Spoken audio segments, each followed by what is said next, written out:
ঠিক আছে স্যার। তো বাচ্চারা, আজকে স্কুল অফিসার আসতেছে, তোমাদের মধ্যে যারা ভালো পড়তে পারো তারা সামনে এসে বসো। আরে ইনুবরা, তুই সামনে আসছিস কেন? আমিও পড়া অনেক ভালো পারি। ও আচ্ছা, তো বলতো কোন দেশে বাস করিস? Sir doctor Yunus. এই নুবরা, যা পিছনে বসে পড়। আসেন স্যার, আসেন। তুমি খাড়া হয়ে যাও। নাম কি তোমার? আরিফ হোসেন, ক্লাস 6 এ পড়ি। কোন সাবজেক্ট পছন্দ তোমার? বেগুন। আচ্ছা বসো।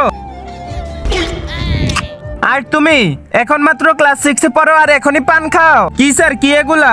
এই তুমি খাড়াও তো। বন্ধুরা, তোমরা যদি এই ছবিটাকে সুন্দর মনে করে থাকো তাহলে ভিডিওতে লাইক করে চ্যানেলটিকে সাবস্ক্রাইব করে দাও। পান খাইতেছো, যদি তুমি মরে যাও তাহলে?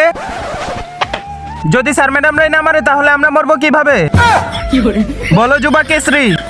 ভাগশালা, ক্লাসে পান খাওয়া শুরু করে দিছস। স্যার, এরকম ছাত্র স্কুলের নাম খারাপ করে।